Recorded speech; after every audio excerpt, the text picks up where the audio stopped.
Akkalkot education सोसायटीचे शिबी खडगींचे बसवेश्वर विज्ञान, राजा विजयसिंह वाणिज्य आणि राजा जयसिंह कला महाविद्यालय अक्कलकोट, तालुका अक्कलकोट, जिल्हा सोलापूर यांच्या कनिष्ठ महाविद्यालयाच्या मराठी विभागामार्फत विद्यार्थी मित्र हो, आपले सहर्ष स्वागत। मी प्राध्यापक डॉक्टर शंकर आंदुदडके, प्रस्तुत महाविद्यालयातील अध्यापक। मी आपणासमोर या व्हिडिओ मार्फत इयत्ता 12वीच्या मराठी विषयातील अलंकार या घटकाचा अध्ययन आपल्या समोर मांडत आहे। या पूर्वीच्या व्हिडिओमधून आपण अलंकार म्हणजे काय, अलंकाराचे मुख्य प्रकार कोणते, त्या मुख्य 2 उपप्रकाराचे अनेक उपप्रकार कोणते आहेत, अलंकार कसा समजावून घ्यावा या घटकांचा अभ्यास केलेला आहे।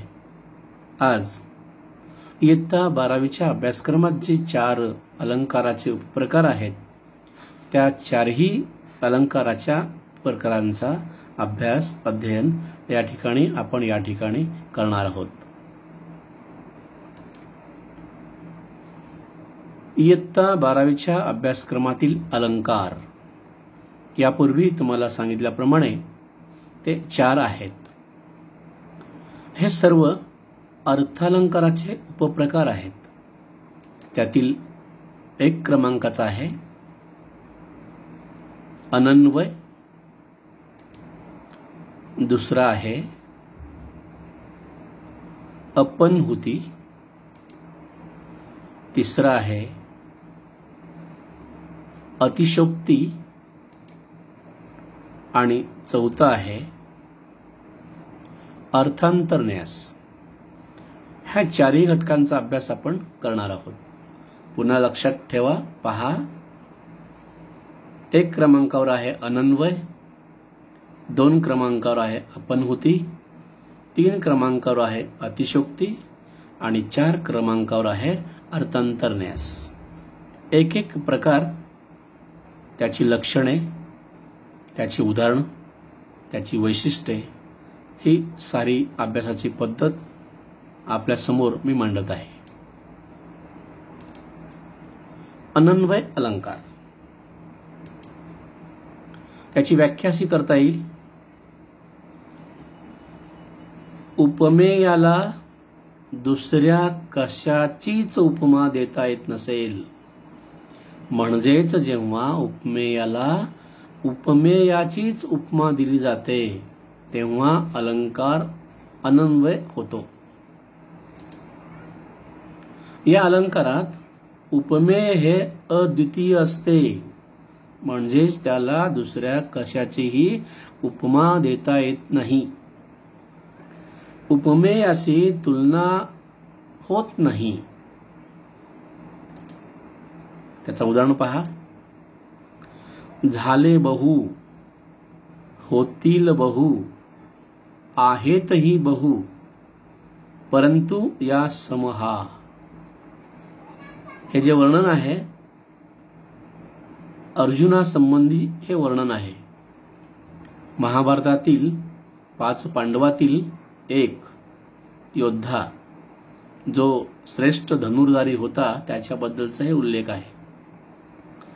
आजपर्यंत अनेक धनुर्धारी झाले आहेत म्हणून झाले बहु, यापुढे होतीलही म्हणून होतील बहु, आज आहेतही पुष्कळ जण, परंतु याच्यासारखा हाच आहे।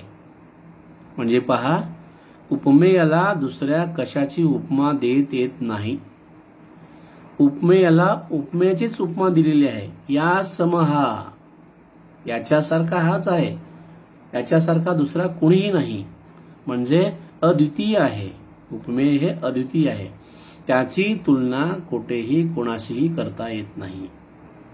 दुसरा उदाहरण पहा, आहे ताजमहल एक जगती, तो तोच त्याच्या परी।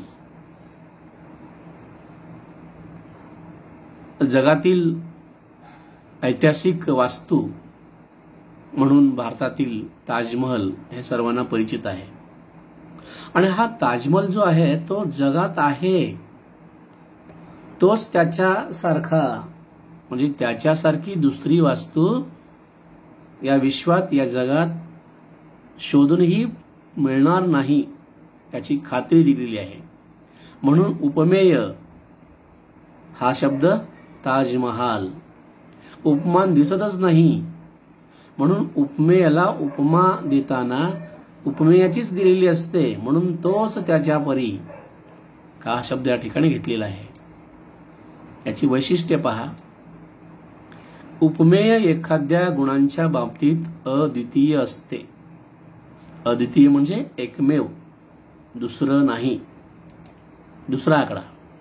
उपमेयाला योग्य असे उपमान मिळू शकत नाही, म्हणून उपमेयाला उपमेयाचीच उपमा द्यावी लागते.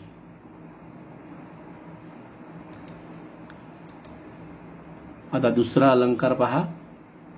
अपन्हुती अलंकार. याची व्याख्या. उपमेयाचा निषेध करून उपमेय हे उपमानच आहे असे जेव्हा सांगितले जाते तेव्हा अपन्हुती अलंकार होतो. म्हणजे पहा, उपमेय असतो पण त्याचा निषेध केला असतो आणि उपमेय हे उपमानच आहे असं सांगितलं जातं तेव्हा अपन्हुती हा अलंकार होतो. उदाहरण पहा. या अलंकारात न, नोहे, नसे, कसले यासारखे शब्द येतात. त्याचं उदाहरण पहा. न हे नयन पाकळ्या उमलल्या सरोजातील. न हे वदन चंद्रमा शरदीचा गमे केवळ. इथं पहा, न हा शब्द घेतलेला आहे. न हे नयन म्हणजे हे डोळे नाहीत, मग काय आहेत? पाकळ्या आहेत. कशाच्या पाकळ्या? सरोजातील म्हणजे कमळाच्या. कोणत्या कमळाच्या? नुकतंच उमललेल्या कमळाच्या या पाकळ्या आहेत. डोळ्यांना कमळाच्या पाकळ्याची उपमा दिलेली आहे आणि या ठिकाणी निषेध देखील केलेला आहे. न हे वदन चंद्रमा शरदीचा गमे केवळ. या ओळीत पहा. न हे वदन, वदन म्हणजे चेहरा, तोंड, मुखवटा. हे चेहरा नाही, हे तोंड नाही, हे मुख नाही, तर काय आहे? चंद्रमा आहे. कोणता चंद्रमा आहे? शरद ऋतूतील शरद पौर्णिमेचा जो चंद्र असतो त्यासारखा आहे.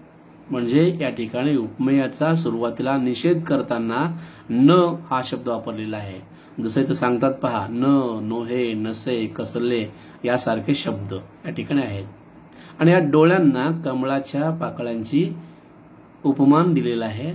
या वदनाला शरदेचा चंद्र समजलेला आहे. अशा ठिकाणी अपन्हुती हा अलंकार होतो.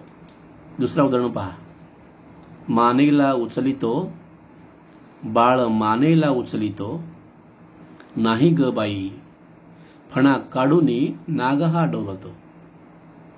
या उदाहरणामध्ये पहा, मानेला उचलणे आणि बाळाचं मानेला उचलण्याची जी प्रक्रिया आहे ती प्रक्रिया मान उचलण्याची नाही असं दाखवून ते काय आहे असं सांगितलं, तर नाग हा फणा काढून डोलतो असं या ठिकाणी सांगितलेलं आहे. या व्याख्येप्रमाणे न याच्याऐवजी नाही हा शब्द नकार, उपमेयाला नकार, मान उचलण्याला नकार, परंतु ते मान उचलण्याची प्रक्रिया म्हणजे काय आहे? फणा काढून नाग जो डोलतो त्याची ती प्रक्रिया आहे असा अर्थ या ठिकाणी व्यक्त होतो. म्हणून हा अपन्हुती अलंकाराचा उदाहरण आहे. याची वैशिष्ट्ये पहा. उपमेयाला लपवले जाते. असे न, नोहे, नसे, कसले शब्द वापरून उपमेयाला लपवले जाते. दुसऱ्याकडे पहा. उपमेय असूनही ते उपमेय नाही तर उपमानच आहे असे सांगितले जाते. मान उचलतो असं नाही तर नाग फणा काढून डोलतो असं सांगितलेलं आहे. हे डोळे नाहीत तर ते सरोजातील पाकळ्या आहेत. हे वदन नाही तर शरदेचा चंद्र आहे. असे उदाहरणं या ठिकाणी दिलेले असतात. म्हणून उपमेय असूनही उपमेय नाही असं म्हणायचं आणि तर ते उपमानच आहे असं संबोधायचं. असा लक्षणाचा भाग, विशेषचा भाग या ठिकाणी असतो. तिसरा पहा, उपमेयाचा निषेध केला जातो. ही सर्व उदाहरणं आणि लक्षणे, वैशिष्ट्ये तुम्ही लक्षात ठेवा, नीट अवलोकन करा. यानंतर निषेध दर्शविण्यासाठी जे शब्द वापरलेले असतात ते असे असतात. न, नव्हे, नोहे, नसे, कसले या प्रकारचे शब्द या ठिकाणी आलेले असतात. या दोन्ही उदाहरणात शब्द आहेत पहा. या ठिकाणी न आहे, या ठिकाणी नाही आहे. पुढचा घटक पहा. तिसरा प्रकार अतिशयोक्ती अलंकार. त्याची व्याख्या पहा. कोणतीही कल्पना आहे त्यापेक्षा खूप फुगवून सांगताना त्यातील असंभाव्यता अधिक स्पष्ट करून सांगितलेली असते. त्यावेळी अतिशयोक्ती अलंकार होतो. म्हणजे एखादी गोष्ट जी वास्तवातली आहे तो वास्तव अधिक वाढवून सांगितलेला असतो. या अलंकारात अशक्य गोष्टीचे वर्णन कल्पना रंजकतेने केलेले असते. अशक्य असलेली गोष्ट जी आहे ते शक्य आहे अशा अर्थाने काल्पनिकरित्या रंजनात्मक अशी वाक्ये या ठिकाणी योजलेली असतात. उदाहरण, जो अंबरी उपळता खूर लागला आहे तो चंद्रमा निज तनुवरी डागला आहे. दुसरा पहा. मुंगी उडाली आकाशी तिने गिळली सूर्याची. या उदाहरणामधील असंभाव्यता, अतिशयोक्तीपणा कसा केलेला आहे पहा. जो अंबरी उपळता खूर लागला आहे, नल राजाचा घोडा असा उपळला आकाशात, अंबरात म्हणजे आकाशात, आणि त्याचा खूर लागला. कुठे लागला? चंद्रमाला, चंद्राला. तो चंद्रमा निज तनुवरी डागला आहे. आणि त्यावर जो डाग दिसतो चंद्रावर तो कशाचा असेल हे काल्पनिकरित्या रंजनात्मक सांगितलेलं आहे. आणि अशक्यप्राय अशी गोष्ट या ठिकाणी वर्णन केलेली आहे. असंभाव्यता व्यक्त केलेली आहे. घोडा कितीही उंच असला, कितीही मोठा असला, कसाही कुदळला तर त्याचा खूर, पाय जो आहे ते चंद्राला जाऊन लागेल का? कदापि नाही. परंतु असं घडलेलं आहे इथे सांगतात. ही बाब अतिशयोक्तीची आहे. दुसरा, मुंगी उडाली आकाशी तिने गिळली सूर्याची. हे अभंगातील उदाहरण आहे. संत मुक्ताबाईचा हा अभंग आहे. ज्ञानेश्वरांची भगिनी मुक्ताईने लिहिलेल्या अभंगातील ही ओळ आहे. मुंगी जमिनीवरची, मुंगी उडत नाही, परंतु या ठिकाणी सांगितलेलं आहे मुंगी उडाली. बरं, उडाली तर उडाली, ती काय केलेली आहे? सूर्याला गळलेली आहे. म्हणजे अशक्य गोष्ट या ठिकाणी सांगितलेली आहे. असंभाव्यता, असं कधी घडणार नाही हे या ठिकाणी सांगितलेलं आहे. याचे वैशिष्ट्य पहा. एखाद्या गोष्टीचे, प्रसंगाचे वर्णन केलेले असते. ते वर्णन अधिक फुगवून केलेले असते. त्यामुळे त्या वर्णनाची असंभाव्यता, कल्पनारंजकता अधिक स्पष्ट होते. यानंतर आपण आपल्या चौथ्या प्रकाराकडे वळणार आहोत. अर्थांतरन्यास अलंकार. त्याची व्याख्या पहा. एखाद्या सामान्य सिद्धांताच्या, विधानाच्या समर्थनार्थ विशेष उदाहरण दिले जाते किंवा विशेष उदाहरणावरून सामान्य सिद्धांत काढला जातो तेव्हा अर्थांतरन्यास अलंकार होतो. एक विधान सामान्य असेल पण त्या विधानाच्या समर्थनासाठी फार विशेष असे उदाहरण दिले जाते किंवा विशेष उदाहरणावरून सामान्य सिद्धांत काढला जातो. अशी रचना ज्या ठिकाणी असते त्या ठिकाणी अर्थांतरन्यास हा अलंकार होतो. या अलंकारात दुसरा अर्थ शेजारी ठेवला जातो. उदाहरण पहा. होई जरी संतत दुष्ट संग, न पावती सज्जन सत्वभंग, असोनिया सर्प सदा शरीरी, झाला नसे चंदन तो विषारी. उदाहरण पहा. दुष्टांची संग सतत असूनही सज्जन माणसं स्वतःचा सत्वभंग करून घेत नाहीत.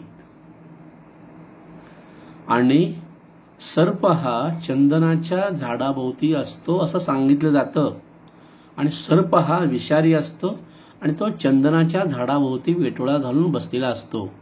तरीही चंदन विषारी होत नाही. चंदन हा चांगला, सुगंधी आणि शीतल असा असतो. इथे पहा, दुसरा अर्थ शेजारी ठेवलेला आहे. म्हणजे कसा? दुष्टांची संगत आहे एखाद्या व्यक्तीभोवती, परंतु तो स्वतःचं अस्तित्व हरवत नाही. हे दुसरा अर्थ समोर ठेवलेला आहे. सर्प हा सतत चंदनाच्या परिसरात राहतो, भोवती राहतो, तरीही चंदन विषारी होत नाही. हा दुसरा अर्थ सांगितलेला आहे. एक विधान सामान्य, त्याच्या समर्थनासाठी विशेष उदाहरणं. हा विशेष सत्व टिकून ठेवणे, विषारी न होणे, हे विशेष बाब या ठिकाणी आहे. दुसरा उदाहरण पहा. फूल गळे फळ गोड झाले, बीज नुरे डौलात तरु डुले, तेल जळे बघ ज्योत पाजळे, का मरणी अमरता ही न खरी. इथे पहा, झाडावर सुरुवातीला कळी उमलते, कळीचं रूपांतर फुलात होतो आणि फूल गळून पडतं. त्या ठिकाणी छोटंसं फळ लागलेलं असतं. हे फळ मोठं होतं, पक्व होतं आणि त्यात बीजकण तयार होतात. ते मनुष्य कोणी खाल्ला, जमिनीवर टाकला तर ते बीज जमिनीत नुरतात, म्हणजे रुजतात, वाढतात आणि त्याचा तरूमध्ये रूपांतर होतो. हा तरू डुलत राहतो. फूल आपलं अस्तित्व संपवतो आणि मोठ्या रूपातलं झाड तयार करतो. तेल जळे बघ ज्योत पाजळे. ज्योत, दिवा जर पाजळायचा असेल तर त्याला आपण जे तेल घातलेलं असतो ते तेल हळूहळू संपत जातं आणि मग ज्योत ही तेवत राहते. याच पद्धतीने मरणे अमरता ही न खरी, मरून देखील अमरता दिसून येते. फूल नाहीसं झालं, फळ नाहीसं झालं, बीजकण मातीत पडले, बीजकण नाहीसं झालं, त्याचा रूपांतर डौलात डुलणाऱ्या तरूमध्ये झाला. म्हणून माणसाचं जीवन असं आहे, मरणी अमरता खरी आहे. माणसं असतात, माणसं नसतात. माणसं संपलेले असतात तेव्हा त्यांची कीर्ती मात्र अमरत्व रूपाने पाठीमागे उरते. असा अर्थांतरण्यास दुसरा अर्थ समोर ठेवलेला आहे. याची वैशिष्ट्ये पहा. विशेष उदाहरणावरून एखादा सर्वसामान्य सिद्धांत सांगितला जातो. दुसरा आकडा.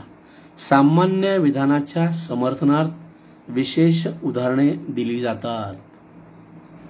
अर्थांतरन्यास म्हणजे दुसरा अर्थ. अर्थांतर म्हणजे दुसरा अर्थ आणि न्यास म्हणजे त्याच्या शेजारी ठेवणे. विद्यार्थी मित्रो, हे चारही अलंकाराचे प्रकार, त्याची व्याख्या, उदाहरणं, त्याची वैशिष्ट्ये आपण पाहिलेलो आहोत आणि आता तुम्हाला स्वयं अध्ययनासाठी काही वाक्य देणार आहे. खाली दिलेल्या उदाहरणातील अलंकार ओळखून लिहा. पहिला, हे हृदय नोहे परिस्तंडील धगधगलेले. दुसरा आकडा. पाटीवर वेणी नव्हे नागिणच काळी. तिसरा आकडा, मुंगी उडाली आकाशी, तिने गिळले सूर्यासी. चौथा आकडा, वीर मराठे आले गर्जत, पर्वत सारे झाले कंपित.